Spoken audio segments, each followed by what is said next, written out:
이달 말부터 시행되는 부정청탁금지법, 이른바 김영란법에 대비해 지역기업들도 준비에 착수했습니다. 아직은 혼란스럽지만 내부 가이드라인을 마련해 대응하기로 했습니다. 국내산 수산물 수출 실적 관리가 엉망입니다.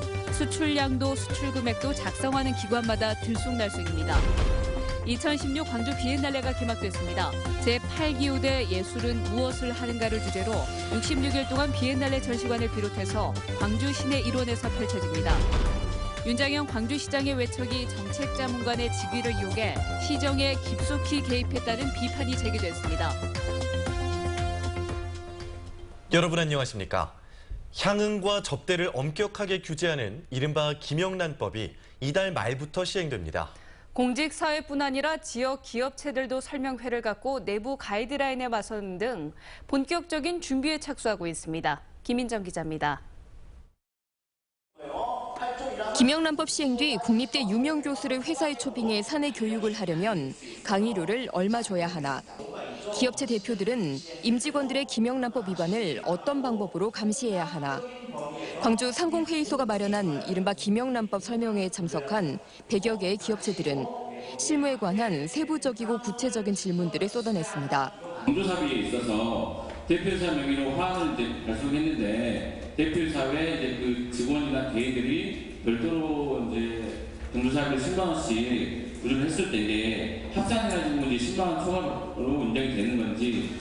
민간까지 확대된 김영란법에 기업체들 역시 촉각을 곤두세우고 있지만 아직 구체적 내용을 몰라 실무 준비가 혼란스럽다는 반응입니다. 각 사례별로 어떻게 적용을 해나갈지는 내부 직원들끼리도 의견이 분분한 상황이거든요.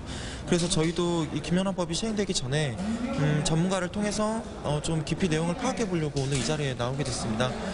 일단 기업체들은 내부 가이드라인을 마련해 대응해 나갈 방침입니다. 삼성전자 광주사업장도 별도 교육을 마쳤고 금호타이어 역시 다음 주 교육을 통해 내부 지침을 직원들에게 알려나갈 계획입니다. 그동안 홍보 관행도 바뀌어야 된다는 것, 어떻게 준비를 해야 될지 굉장히 관심을 갖고 또 새로운 홍보 기법을 개발해야 될 그런 입장에 처해 있는 것 같습니다. 지난해 기업체들이 법인카드로 지출한 접대비는 무려 10조 원에 이릅니다. 김영란법이 관행적이고 과도한 접대 문화를 사라지게 할지 주목되는 가운데 법 시행일을 앞두고 기업체들의 대응도 빨라지고 있습니다. MBC 뉴스 김인정입니다. 2016 광주 비엔날레가 개막됐습니다. 이번 주제는 제8기후대 예술은 무엇을 하는가인데요. 상상의 세계를 지향하는 예술이 미래를 실질적으로 변화시킬 수 있도록 고민해보자는 겁니다. 이미지 뉴스 리포터가 다녀왔습니다. 배 모양의 건물들 밑에는 건축 자재들이 뿌리처럼 드러나 있습니다. 하루가 다르게 변하는 광주의 도시 발전 과정을 나타낸 겁니다. 검은색과 회색, 은색실로 짜여진 카펫은 땅속 광물과 인간이 어떤 관계를 맺어가는지 고민하는 무대가 됩니다.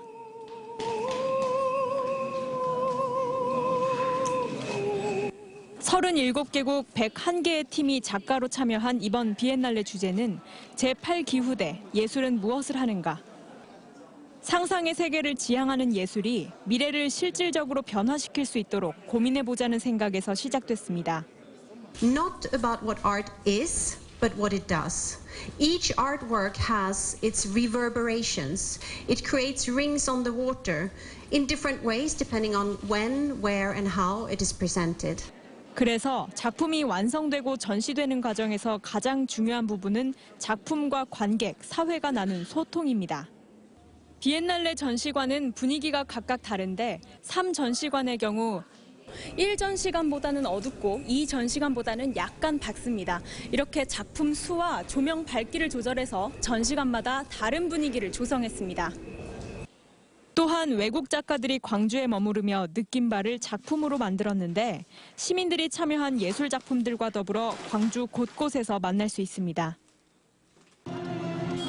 11월 6일까지 계속되는 이번 광주 비엔날레는 비엔날레 전시관과 무등현대미술관, 의제미술관 등 8곳의 외부 전시장에서 66일간 진행됩니다. MBC 뉴스 이미지입니다.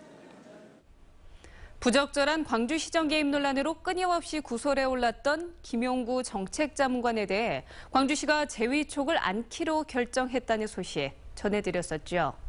오늘 광주시의회에서 또다시 도마 위에 올랐습니다. 김철원 기자입니다. 광주시는 올해 2월부터 넉 달 동안 광주도시공사를 비롯한 산하 26개 공공기관들을 상대로 업무 컨설팅을 진행했습니다. 기관의 문제점 진단을 통해 업무 조정 등 경영 효율화를 꾀한다는 목적이었습니다.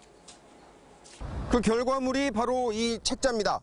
광주시는 업무 컨설팅에서 지적되거나 제기된 산하 공공기관들의 문제점들을 앞으로 지속적으로 확인해 개선시켜 나간다는 계획입니다. 이 작업에 김용구 광주시 비전투자부문 정책자문관이 참여했습니다. 이 자리에서 기관들은 김 자문관에게 기관 현황을 보고했고 김 자문관은 기관들에게 개선책을 제시했던 것으로 전해졌습니다.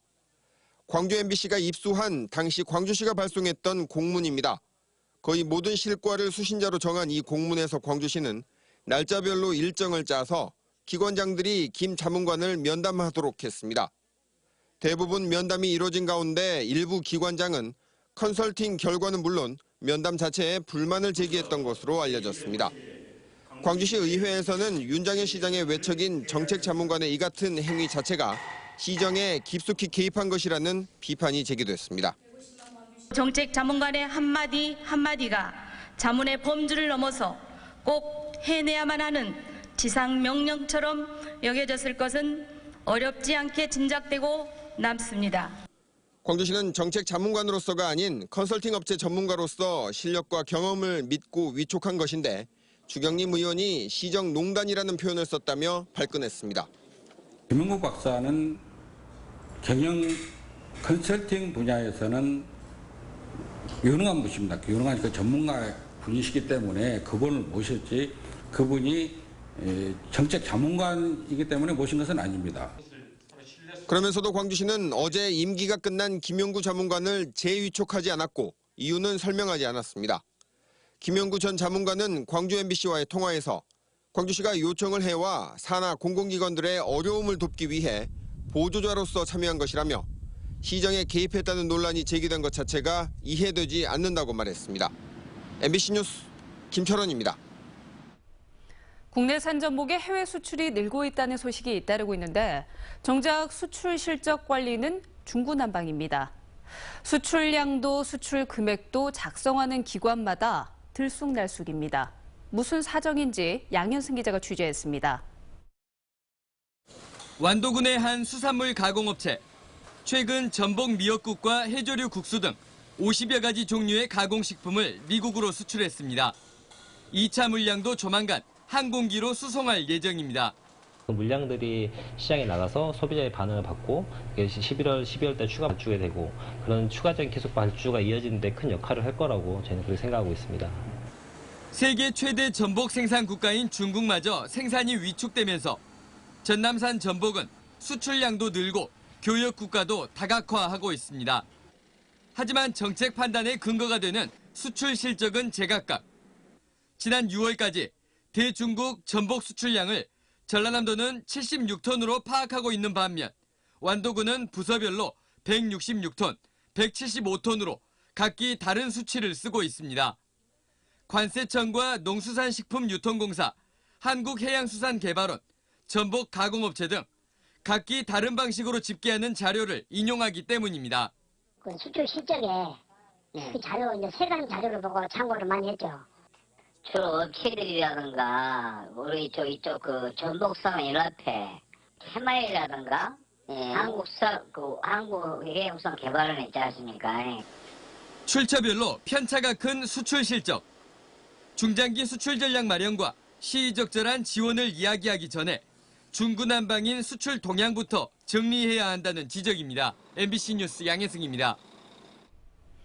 광주 송정역 일대가 산업과 연구개발, 관광 등이 포함된 융복합단지로 개발됩니다. 광주시는 송정역 투자선도지구 개발 사업이 정부의 공모사업에 선정돼 오는 2022년까지 민간자본 6,300억 원을 포함해서 모두 7,800억 원이 투자된다고 밝혔습니다.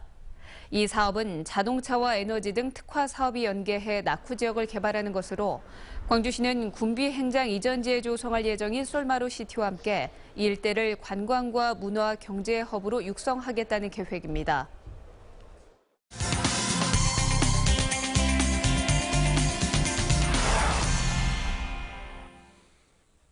원자력 설비 분야에서 독보적인 기술력을 인정받고 있는 기업이 있습니다. 이 끊임없는 교육과 투자를 통한 혁신만이 기업의 미래를 이끌 수 있다며 매진해온 결과입니다. 정용욱 기자입니다. 원자로 용기 상부의 덮개는 초대형 볼트 54개로 고정돼 있습니다. 2m 길이의 볼트는 한 개가 무려 420kg에 이릅니다. 18개월마다 하는 원자로 예방 정비를 위해선 이 볼트를 풀었다가 다시 조여야 합니다. 이 과정에서 핵심은 핵 분열 시에 발생하는 고압을 이겨낼 수 있도록 54개의 볼트를 균등하게 빈틈없이 조여주는 일입니다. 이 같은 기술력을 국내에서 유일하게 지역의 원자력 업체가 보유하고 있습니다. 3년에 걸친 연구 개발 끝에 지난 2008년 최첨단 설비를 개발하면서 원전 선진국들의 해외 기술을 대체했습니다. 이 업체는 또 폐기물 처리나 특수 용접 등 독자적인 핵심 기술을 앞세워 국내 원자력 시장에서 압도적인 경쟁력을 자랑하고 있습니다. 이를 바탕으로 요르단이나 아랍에미리트 등 해외 시장을 개척하면서 지난해 수출 비중이 44%에 달했고 중소기업청이 선정하는 글로벌 강소기업에 뽑혔습니다. 우리나라에서 대략적으로 한 200억 정도가 수입되어 온 것을 현재 저희들이 한 4분의 1 정도는 우리 회사가 지금 공급을 하고 있고. 위기도 있었습니다. 2011년 일본 후쿠시마 원전 사고는 원자력 시장을 초토화시키면서 기업의 생존을 위협했습니다. 난관을 이겨낼 수 있었던 건 교육과 훈련, 연구개발 덕분이었습니다. 지난 2002년에 기술연구소를 세운 뒤 최소 10년마다 원자력 원천 기술을 확보한다는 목표 아래 매년 매출의 10분의 1을 연구비로 쓰고 있습니다. 생산에 대한 온과 경쟁력을 이렇게 만들어내면서 원자력의 이기를 우리가 이제 극복할 수 있는, 스스로가 극복할 수 있는 그러한 틀을 우리가 좀 마련해 왔습니다. 이 회사는 이제 수명이 다하고 있는 국내 원전의 해체에 대비해 원자력 설비 해체 기술을 개발하고 있습니다.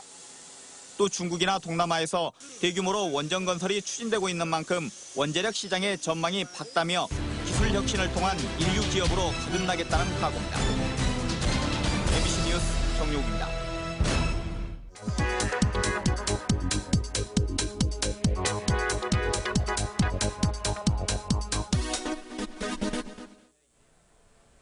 마음이 풍요로워지는 독서의 계절이 돌아왔습니다. 올해도 광주 곳곳에서 독서문화 행사를 준비하고 있는데요. 오늘 3일 무등도서관에서는 세시 풍속도 배우고요. 그리고 회전목도 만드는 행사가 마련이 되어 있습니다. 같은 날 2시 사직도서관과 양림미술관 주변을 방문하면요. 거리 버스킹과 함께 열린북 마켓까지 이용을 할 수가 있습니다. 사수도서관에서는 20일부터 일주일 동안 야생화를 바느질로 그린 작품 전시회가 열릴 예정이고요. 23일부터 24일까지 푸른길 공원 일대에서는 북 페스티벌이 열립니다. 가족과 함께하는 독서문화 골든벨 등 다양한 프로그램을 즐길 수 있다고 합니다.